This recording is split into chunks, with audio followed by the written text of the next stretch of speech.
Hi అండి. బ్రాహ్మణ కుటుంబంలో పుట్టాడు రంజిత్ శర్మ. వేద పాఠశాలలో విద్యను అభ్యసించాడు. పౌరహిత్యం చేస్తాడు. రంజిత్కి పెళ్లి ఈడు వచ్చింది. ఒక సంబంధం కుదిరింది. మరి రంజిత్కి పెళ్లి జరిగిందా? అతను ఒక ఇంటివాడయ్యాడా అనేదే ఈ కథ సంగ్రహం. నాన్న రంజిత్, నీకు ఒక మంచి సంబంధం వచ్చింది. ఈ ఆదివారం రోజు పెళ్లి చూపులకు వెళ్ళవలసి రావచ్చు అని అన్నది పార్వతి. అమ్మా, అప్పుడే నాకు పెళ్ళా? వద్దు, ఇంకో ఏడాది గడిచాక చేసుకుంటాను అని అన్నాడు రంజిత్. ఏడాదేంట్రా? మీ బాబాయ్ కొడుకు పండుకి 25 ఏళ్ళు కూడా నిండలేదు. వాడికి పెళ్లి కుదరటం, పెళ్లి జరగటం జరిగి 6 నెలలు కూడా దాటింది. ఇప్పుడు పండు వాళ్ళ ఆవిడ ఇప్పుడు గర్భవతి కూడాను. అలానే మా తరఫు బంధువుల్లో ఇంకో ఇద్దరికి నీ ఈడు వారికి ఇలానే పెళ్లి జరిగింది. మరి నువ్వు ఇంకెప్పుడు పెళ్లి చేసుకుంటావురా అని అన్నది పార్వతి చిరుకోపంతో. అమ్మ, తమ్ముడు చేసే సాఫ్ట్వేర్ ఉద్యోగం. నేను అలా కాదు. నేను చేసేది పౌరహిత్యం. నాకు స్థిరమైన ఉద్యోగం అంటూ లేదు కదేం. వ్రతాలు చేసి పెళ్ళిళ్ళు చేసి భోక్తలకి వెళ్ళి గుడిలో ఉండి సంపాదించడం మాత్రమే నేను చేసేది. అందులోనూ భాద్రపద మాసం, పుష్యమాసం, ఆషాఢ మాసంలో ఎక్కువ పనులే ఉండవు. నన్ను ఎవరు ఇష్టపడి పెళ్లి చేసుకుంటారో చెప్పు అని అన్నాడు రంజిత్. రంజిత్ పెద్దనాన్న వాళ్ళ ఇంట్లో అద్దెకు ఉండే వాళ్ళు ఒక సంబంధం తీసుకొచ్చారు. అమ్మాయి పేరు లావణ్య. మొన్ననే అమ్మాయి వాళ్ళ గురించి పెద్దనాన్న నాకు నాన్నకి చెప్పారు. ఈరోజు అమ్మాయి ఫోటో జాతకం పంపారు. అమ్మాయిని చూడు, లక్షణంగా ఉంది. వాళ్ళు ఉండేది కొత్తపేటలో. అమ్మాయి నాన్నగారు కూడా పౌరహిత్యము చేస్తున్నారు కనుక ఆ అమ్మాయి అర్థం చేసుకుంటుంది. అమ్మాయిని చూడు, చాలా బాగుంది. నాకు తెలిసి నీకు నచ్చుతుంది నాన్న. ఒక్కసారి చూడు, వచ్చే మాఘమాసంలో ముహూర్తాలు పెట్టేస్తాను అన్నది పార్వతి. అమ్మ ఏంటి ఇంత తొందరగానా అని అన్నాడు రంజిత్. అవును, మరి కళ్యాణం వచ్చినా ఇంకేదో వచ్చినా ఆగదంటారు అన్నది పార్వతి కొడుకును చూసి. ఇంకొంతసేపు తన తల్లి కొడుకుల సంబంధం గురించి మాట్లాడుకున్నారు. ఆ రోజు సాయంకాలం సోమనాథ శాస్త్రి ఇంటికి వచ్చారు. ఏమండి, బావగారు వాళ్లకు మొన్న సంబంధం చెప్పారు కదా, ఈరోజు అమ్మాయి జాతకం ఫోటో పంపారు. అమ్మాయి పేరు లావణ్య అన్నది భర్తకి కాళ్ళు కడుక్కోవడానికి నీళ్ళిస్తూ. గుమ్మం ముందే అన్నీ చెప్పేస్తావేంటి? ముందు చేతిలో సంచి తీసుకో అని అన్నాడు సోమనాథ్ గారు. మీరు ఒకసారి జాతకం ఓకే అంటే ఆదివారం రోజు పెళ్లి చూపులకి వెళ్దాం అని అన్నది పార్వతి. కనీసం లోపలికి వస్తాను. కాస్త కాఫీ అన్న ఇవ్వు పార్వతి. ఇప్పుడేనా అన్నీ మాట్లాడేది అని అన్నారు సోమనాథ్ గారు. మరి కొడుకు పెళ్ళి అవుతుందంటే ఏ తల్లి సంతోషపడదు అన్నది పార్వతి. ఇంకో 10 నిమిషాల తర్వాత సోమనాథ్ గారు కాఫీ తాగే అమ్మాయి ఫోటో చూశారు. అమ్మాయి పేరు లావణ్య. ఇంజనీరింగ్ చదివింది. వాళ్ళ నాన్న పౌరహిత్యం చేస్తారు. ఆ ఇంటికి చిన్న కూతురు. తనకు ఒక అక్క ఉంది. అక్కకి పెళ్ళయింది. అమ్మాయి బావగారు కూడా పౌరహిత్యం చేస్తారు అని అన్నది పార్వతి. అమ్మాయి జాతకం పంపించారా అని అడిగాడు సోమనాథ్ గారు. పంపించారు. మన వాడికంటే ఆ పిల్ల 3 ఏళ్ళు చిన్నది అని అన్నది పార్వతి. సోమనాథ్ గారికి అమ్మాయి జాతకం కూడా ఇస్తూ 2 నిమిషాలు ఆయన అమ్మాయి జాతకం చూసి మన వాడికి సరిపోయిందన్నారు. అలానే ఈ ఆదివారం వాళ్ళకి నచ్చితే వెళ్ళి చూసొద్దాం అని కూడా చెప్పారు. ఏంటి నాన్న, అప్పుడే పెళ్లి చూపులు అంటున్నారు అని అన్నాడు రంజిత్. ఏమైందిరా? చూసేస్తే సంబంధం ఖాయం చేసుకోవచ్చు. సంబంధం ఖాయం చేసుకుంటే పెళ్లికి ముహూర్తం పెట్టుకోవచ్చు. ఇంకా అప్పుడు ఎంత పని ఉంటుందనుకున్నావు అని అన్నాడు సోమనాథ్ గారు. ఆ రోజు నాకు ఒక సత్యనారాయణ స్వామి వ్రతం వచ్చింది, వెళ్ళాలి అని అన్నాడు రంజిత్. అది ఇంకెవరికైనా చెప్పొచ్చు కదరా, నీ పెళ్లి చూపుల కంటే ఎక్కువ అని అన్నాడు సోమనాథ్ గారు. పోనీ మీరు వెళ్ళి చూసిరండి అని అన్నాడు రంజిత్. మేం వెళ్ళి చూసి రావటానికి నువ్వు రావడానికి తేడా ఉండదు అని అన్నది పార్వతి. అవును కదా, సరే అయితే ఆదివారం వెళ్ళి చూద్దాం అన్నాడు రంజిత్. ఆ రోజు రాత్రి రంజిత్ కలలో లావణ్య వచ్చేసింది. బావగారు, రంజిత్ పెళ్లి చూపులకి ఒప్పుకున్నాడు. ఆదివారం రోజు అమ్మాయిని చూడ్డానికి వెళ్తున్నాము అని అన్నది పార్వతి. ఓ మంచిదమ్మా, సంతోషం. ఈ సంబంధం ఖాయమైతే చాలా బాగుంటుంది అని అన్నారు సుబ్రహ్మణ్యం. మీరు కూడా అట్నుంచి అమ్మాయి వాళ్ళ ఇంటికి వచ్చేయచ్చు కదా బావగారు, మా కంగారుగా ఉండదు, ఒక తోడుగా ఉంటుంది అని అడిగింది పార్వతి. లేదులే అమ్మా, ఆ రోజు నాకు ఇంకో పని ఉంది. కుదరదు, ఇంకో రోజు వస్తాను, మీరు వెళ్ళి రండి అని అన్నారు సుబ్రహ్మణ్యం గారు. సరే బావగారు అని అన్నది పార్వతి. ఒరే రంజితు, ధోతి కాకుండా ప్యాంట్స్ వేసుకోరా, చాలా బాగుంటావు హీరోలాగా అని అన్నది పార్వతి. సరే అమ్మా అని ప్యాంటు షర్టు వేసుకుని అందంగా రెడీ అయ్యారు రంజితు. ఇంకో 5 నిమిషాల దుర్ముహూర్తం వెళ్ళిపోయింది, అప్పుడు బయలుదేరదాం అన్నాడు సోమనాథ్ గారు. అమ్మా, నువ్వు నా పక్కన కూర్చుంటావా, వెనకాల నాన్న పక్కన కూర్చుంటావా అని అడిగాడు కార్ స్టార్ట్ చేస్తూ రంజితు. సరే, నీకు తోడుగా ఉన్నట్టు ఉంటుంది, నీ పక్కనే కూర్చుంటాను. ఏమండి, నేను ముందు అబ్బాయి పక్కన కూర్చుంటాను అని అన్నది పార్వతి. రంజిత్ వాళ్ళు ఉండేది హైదరాబాదు హౌసింగ్ బోర్డులో, అమ్మాయి వాళ్ళు ఉండేది హైదరాబాద్ కొత్తపేటలో. దాదాపుగా గంట ప్రయాణం. ఒరే రంజితు, జాగ్రత్తగా చూసుకుని నడపరా అన్నది పార్వతి. సరే అమ్మా అన్నాడు రంజితు. కానీ ఊహల్లో ఇంకా లావణ్య రూపమే మెదులుతుంది. గంటలు వెళ్తాము అనుకున్నారు, కానీ ట్రాఫిక్ వల్ల వెళ్ళటానికి 1.5 గంటలు పట్టింది. ఇంకో 10 నిమిషాలు ఇల్లు వెతకడానికి సరిపోయింది. మొత్తానికి ఇంటికి మంచి సమయంలో చేరారు. రండి బావగారు, రండి రండి అని సాధారణంగా ఆహ్వానించారు లావణ్య నాన్న రాజశేఖర శాస్త్రి. లోపల నుంచి మంచినీళ్లు తీసుకుని వచ్చింది లావణ్య అమ్మగారైన విజయలక్ష్మి. ఇదిగోండి మంచినీళ్లు తాగండి, అలానే స్నాక్స్ తీసుకొస్తాను అని చెప్పింది. అమ్మ, మీ అమ్మాయిని చూస్తాము, తర్వాత నచ్చితే అప్పుడు తింటాము, ముందు అమ్మాయిని తీసుకురండి అని అన్నారు సోమనాథ్ గారు. ఇంకో 10 నిమిషాల్లో లావణ్యని అందంగా రెడీ చేసి తీసుకువచ్చారు. గులాబీ రంగు చీరలో, దానికి మ్యాచింగ్ బ్లౌజ్లో అందంగా ఉంది లావణ్య. మెల్లగా నడుస్తూ వచ్చి రంజిత్కి ఎదురుగా కూర్చుంది. రంజిత్ చూడాలా వద్దా అని ఆలోచిస్తూ ఉన్నాడు. అప్పుడే రాజశేఖర్ గారు అన్నారు, బాబు ఒకసారి అమ్మాయిని చూడు, అలాగే అమ్మ లావణ్య అబ్బాయిని చూడు అని. ఇద్దరూ ఒకేసారి తల ఎత్తి ఒకరి కళ్ళలో ఒకరు చూసుకున్నారు. మొదటి చూపులోనే లావణ్య రంజిత్కి బాగా నచ్చేసింది. లావణ్య రంజిత్ని చూసి సిగ్గుతో మళ్ళీ తలదించుకుంది. అప్పుడే రాజశేఖర్ గారన్నారు, బాబు రంజిత్ కావాలంటే మీరిద్దరూ కొంచెం సేపు మాట్లాడాలి అని అనుకుంటే మాట్లాడొచ్చు అని. అది విన్న రంజిత్ పార్వతిని చూశాడు. పార్వతి కూడా సరే అనటంతో ఇద్దరిని విడిగా కూర్చోబెట్టారు. నేను మీకు నచ్చానా? మీరైతే నాకు ఫోటో చూసినప్పుడే నచ్చారు, ఇప్పుడు డైరెక్ట్గా చూస్తే ఇంకా బాగా నచ్చారు అని అన్నాడు రంజిత్. లావణ్య నవ్వింది, కానీ ఏం మాట్లాడలేదు. మీకు మాటలు వచ్చు కదా అని అడిగాడు. రంజిత్ ప్రశ్నకి మళ్ళీ నవ్వి ఈసారి తల ఊపింది లావణ్య. అలా కాదండి, ఒక్కసారి మీరు మాట్లాడితే వినాలని ఉంది. మీరు చాలా బాగున్నారు, కానీ మీ మాట ఎలా ఉంటుందో తెలియదు అని అన్నాడు రంజిత్. చెప్పండి అని అన్నది లావణ్య. నేను కాదు చెప్పేది, మీరే చెప్పాలి, నేను నచ్చానా లేదా అని అడిగాడు రంజిత్. అందుకే మీరు ఇక్కడి దాకా వచ్చారు అని అన్నది లావణ్య సిగ్గుపడి. సరే, నేను నచ్చడం అంటే నేను ఒక్కడిని నచ్చడం కాదు, నాతో పాటు నేను చేసే పని కూడా నచ్చిందా? నేను ఒక పురోహితుణ్ణి, మీరు ఇంజనీరింగ్ చదివినవారు, ఇది మీకు ఓకేనా అని అడిగాడు. దానికి లావణ్య ఓకే, నాకు ఇష్టమే అని అన్నది. ఇద్దరూ వచ్చి పెద్దవాళ్ళకి వాళ్ళ ఇద్దరికి సంబంధం నచ్చింది అని అన్నారు. అలా లావణ్యని కేవలం చూడ్డానికి వెళ్ళిన రంజిత్ వాళ్ళు లావణ్య బాగా నచ్చటంతో సంబంధం ఖాయం చేసుకున్నారు. ఆ రోజు నుంచి రంజిత్ జీవితం మారిపోయింది. తన ధ్యాసంతా లావణ్య మీదనే. ఒకరి ఫోన్ నెంబర్లు ఒకరు మార్చుకున్నారు. ఫోన్లో గంటలు గంటలు మాట్లాడుతూనే ఉన్నారు. ఇంకో 20 రోజులకి ఇద్దరికి ఎంగేజ్మెంట్ జరిగింది. సుబ్రహ్మణ్యం గారు సంతోషించారు. అలానే మాఘమాసంలో వాళ్ళ వారి పెళ్లికి ముహూర్తం పెట్టారు. నిశ్చితార్థం కోసం రంజిత్ తన డబ్బులతోటి లావణ్య కోసం ఒక ఉంగరం కొన్నాడు.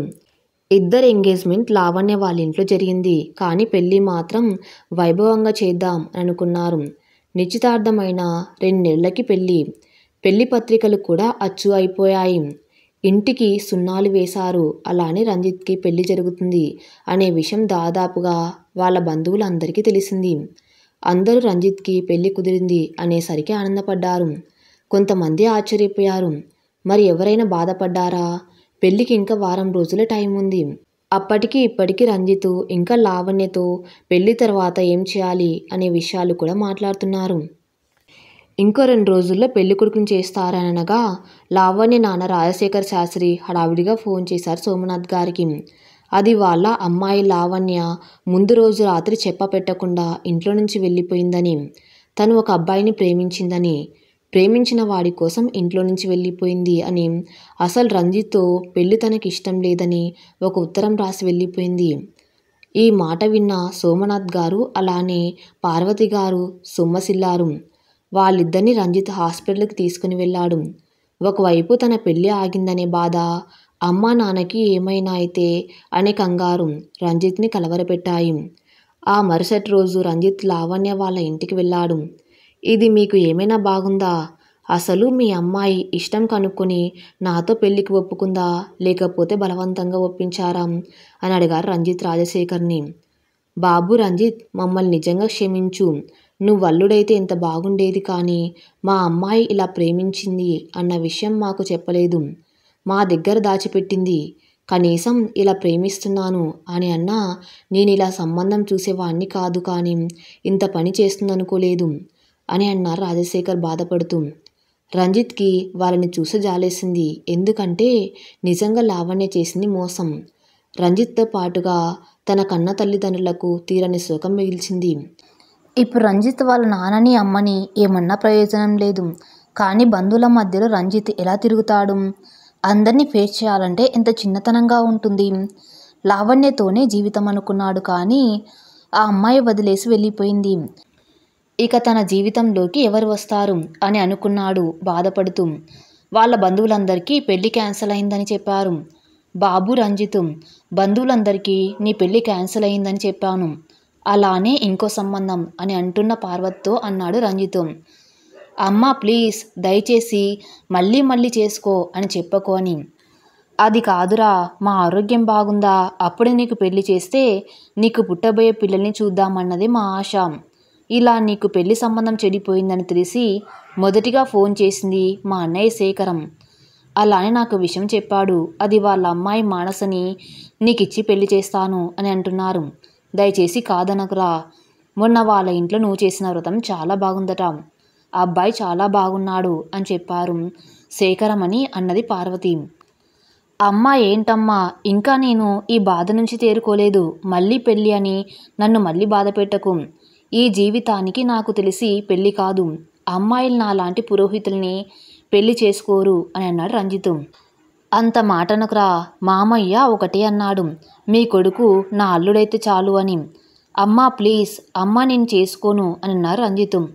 ఈ అమ్మ మాట వింటే చాలు, నీకు తగిన భార్య మానస అని నాకు అనిపిస్తుంది అని అన్నది పార్వతి. అమ్మ వద్దు అన్నాడు. మాఘమాసం వెళ్ళిపోయింది. అనుకోకుండా రంజిత్కి అమెరికాకి వెళ్ళే అవకాశం వచ్చింది. బ్రాహ్మణ సంఘం వాళ్ళ అమెరికాలో చేసే యోగం కోసం పిలిచారు. అలా 2 నెలలు అమెరికాకి వెళ్ళాడు రంజిత్. అప్పుడే అక్కడ ఒక గుడిలో పూజారి గారు కావాలనే బోర్డు చూసి అప్లై చేశాడు. మళ్ళీ ఆ విషయం మర్చిపోయాడు. 2 నెలల తర్వాత ఇండియా వచ్చాడు. లావణ్యని కూడా మర్చిపోయాడు. కానీ అమెరికా నుంచి వచ్చిన తర్వాత పార్వతి బలవంతంగా మానసిని చూడమన్నది. అలానే సోమనాథ్ గారు కూడా చూడమని చెప్పారు. ముందు వద్దన్న రంజిత్ తర్వాత పార్వతిని ఇబ్బంది పెట్టడం ఇష్టం లేక, నేను డైరెక్ట్గా పెళ్లి చేసుకుంటాను, అమ్మాయిని చూడనని మానస్తో పెళ్లికి సరే అన్నాడు. అమ్మాయిని కనీసం చూడను కూడా చూడలేదు. అలా ఆ మరుసటి మాఘమాసం రంజిత్కి మానస్తో పెళ్లి జరిగింది. రంజిత్ మానసకి స్వయాన బావ, కానీ మానస్తో రంజిత్ ఒక్కసారి కూడా మాట్లాడలేదు. ఆ రోజు వారి మొదటి రాత్రి. పాల గ్లాస్తో గదిలోకి వెళ్ళిన మానస రంజిత్ని చూసి ఆశ్చర్యపోయింది. ఎందుకంటే అప్పటికే రంజిత్ నిద్రపోయాడు. 2వ రోజు అదే వరుస. తర్వాత అత్తగారింటికి కాపురానికి వచ్చింది మానస. తొందరలోనే పార్వతికి కూతురు లేని లోటు తీర్చింది. అత్తగారు కొత్త కోడలు కలిసి ఎన్నో విషయాలు మాట్లాడుకునేవాళ్ళు. కానీ రంజిత్ మాత్రం మానస్తో ఒక మాట కూడా మాట్లాడలేదు. ఏరా రంజిత్, అసలు మానస్తో ఒక మాట అయినా మాట్లాడావా అని అడిగింది పార్వతి. ఏమో అత్తయ్య, మీ అబ్బాయి మాట్లాడితే నాకు వినాలని ఉంది, కానీ ఒక మాట కూడా మాట్లాడలేదేంటో అని అన్నది మానస. ఒరే రంజిత్, ఏమైందిరా, అమ్మాయితో అసలు మాట్లాడలేదు అని అన్నారు సోమనాథ్ గారు. నాన్న, అది నేను అమెరికా వెళ్ళినప్పుడు అక్కడ గుడిలో పూజారి పోస్టు ఖాళీగా ఉంది అని అన్నారు. దానికి ఇప్పుడు నన్ను సెలెక్ట్ చేశారు. నన్ను రమ్మని చెబుతున్నారు. మీరు వెళ్ళమంటే నేను వెళ్తాను అన్నాడు రంజిత్. ఏంట్రా నువ్వనేది? అమ్మాయిని వదిలి వెళ్తావా లేక తీసుకెళ్తావా అన్నది పార్వతి ఆశ్చర్యపోయి. నాతో పాటు అమ్మాయి కూడా రావచ్చు అని అన్నాడు రంజిత్. ఈ మాట విన్న మానస ఎంతో సంతోషించింది. కానీ తన బావ తన్ని చూసి మాట్లాడకపోవటం కాస్త బాధ కలిగింది. అమెరికాకి వెళ్తాను అని చెప్పిన రంజిత్ ఇంకో 2 నెలల్లో అమెరికాకు పయనమయ్యాడు. ఆ రోజు గదిలో మానస ఒక్కతే ఉంది. సోమనాథ్ గారు, పార్వతి గారు బయటకు వెళ్ళారు. అప్పుడే అనుకోకుండా రంజిత్ లోపలికి వచ్చాడు. బావా, నీతో కొంచెం మాట్లాడాలి ప్లీజ్, నాకు కొంచెం సమయం ఇస్తావా అని అడిగింది మానస. ఏంటో చెప్పు అన్నాడు తిరిగి. ప్లీజ్ నా కళ్ళలో కళ్ళు పెట్టి చూస్తే నీతో మాట్లాడతాను, నన్ను చూస్తూ నా మాట విను అని అన్నది మానస గత్తలుపులు వేసి. ఏంటో చెప్పు అని అన్నాడు మానసని చూసి. బావా, నువ్వంటే నాకు చాలా ఇష్టం. మొదటిసారి నేను మా ఇంట్లో జరిగిన వ్రతం రోజు చూశాను. నిజంగా నువ్వు అంత బాగా మంత్రాలు చదువుతుంటే ఎంత బాగా అనిపించింది. అలానే వింటూ ఉండిపోయాను. కానీ నా మనసులో మాట బయట పెట్టలేకపోయాను. ఈలోపు నీకు పెళ్లి కుదిరింది అని చెప్పారు నాన్న. అందరూ ఎంతో సంతోషించినా ఆశ్చర్యపోయిన నేను మాత్రం ఎంతో బాధపడ్డాను. ఎందుకంటే నువ్వంటే నాకు చాలా ఇష్టం. ఇష్టమనే విషయం చెప్పక దాచిపెట్టినందుకు నన్ను నేను ఎన్నోసార్లు నిందించుకున్నా. కానీ అనుకోకుండా నీ పెళ్ళి ఆగిపోవటంతో మళ్ళీ నాలో ఆశ కలిగింది. ఈసారి నిన్ను వదులుకోవద్దని నాన్నకి చెప్పాను. నిన్ను పెళ్లి చేసుకోవటం నాకు నిజంగా ఇష్టం. నువ్వే భర్తగా రావటం నా అదృష్టం. నేను నిన్ను జాలిపడి పెళ్లి చేసుకోలేదు. నీ మీద ఇష్టంతో నేను పెళ్లి చేసుకున్నాను. అమ్మాయిలకి సాఫ్ట్వేర్ ఎంప్లాయీస్ లేదా గవర్నమెంట్ ఎంప్లాయీస్ కావాలనుకుంటారు. కానీ నాకు నీలాంటి వాళ్ళంటే ఇష్టం. నువ్వు చదివే మంత్రాలు ఇష్టం. నువ్వు పూజ చేసే విధానం ఇష్టం. నువ్వు అలా తోది పంచ కట్టుకుని విభూతి పెట్టుకుంటే చూడడం ఇష్టం. నీతో మాట్లాడాలని ఉంటుంది కానీ ఎప్పుడు నాతో నువ్వు మాట్లాడలేదు. రేపు మనం అమెరికా వెళ్ళిపోతే నేను ఒంటరి అయిపోతానేమో. ఇక్కడ ఉంటే కనీసం అత్తయ్య మామయ్యతో నేను మాట్లాడుతూ ఉంటాను. కానీ అక్కడికి వెళ్తే నీ మౌనాన్ని భరించలేను. అందుకే నా మనసులో మాట ఇప్పుడు నీకు చెప్తున్నాను. నిజంగా నాకు మాఘమాసం అంటే ఇష్టం. మౌనంగా నిన్ను ప్రేమించాను. నువ్వే నా ప్రాణం అనుకున్నాను అని అన్నది ఏడుస్తూ. ఇదంతా విన్న రంజిత్ కళ నిజం అనిపించింది. నన్ను క్షమించు మానస. ఇప్పటిదాకా లావణ్య నన్ను వదిలిపోయిందనుకున్నాను. కానీ తన జ్ఞాపకాల నుండి బయటకు వచ్చిన నిన్ను పెళ్లి చేసుకున్నా కూడా నీకు దగ్గర కాలేకపోయాను. అలా నిన్ను బాధ పెట్టాను, నన్ను క్షమించు అని అన్నాడు మానసని దగ్గరికి తీసుకుని రంజిత్. మొదటిసారి వారిద్దరూ అంత దగ్గరగా ఉన్నారు.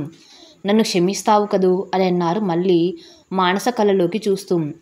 అలా అనకు బావా, నేను ఇప్పుడు చెప్పకపోతే నీకు తెలిసేది కాదు కదా అని అన్నది మానస. ఇంకో 25 రోజులకి వారిద్దరు అమెరికాకి ప్రయాణమయ్యారు. వాళ్ళు ఉండబోయేది వర్జీనియా రాష్ట్రంలో. కొడుకు అమెరికా వెళ్తున్నాడని పార్వతికి అలానే సోమనాథ్ గారికి ఎంతో ఆనందం వేసింది. అలానే రంజిత్ని మోసం చేసిన లావణ్య ప్రేమించి పెళ్లి చేసుకుని అమెరికాకి వెళ్ళింది. తను కూడా అదే రాష్ట్రంలో ఉంది. ఒక పురోహితుని పెళ్లి చేసుకోవటం ఎందుకని మోసం చేసింది లావణ్య. బావే నా సర్వస్వం అని అనుకొని మూగగా ప్రేమించి మౌనంగా పాటలు పాడుకొని ఇప్పుడు బావ చెయ్యి పట్టుకొని అమెరికా పయనమైంది మానస. మరి లావణ్య రంజిత్ని చూస్తే ఏమవుతుంది ప్రస్తుతం నాకైతే తెలియదు. కానీ మానస జీవితం రంజిత్తో మొదలైంది. ఇది మానస రంజిత్ల పెళ్లి పుస్తకం. ఈ కథ ఇంతటితో సమాప్తం. మరిన్ని మంచి స్టోరీస్ కోసం నా ఛానల్ని ఫాలో అవుతూ ఉండండి. Thank you for listening.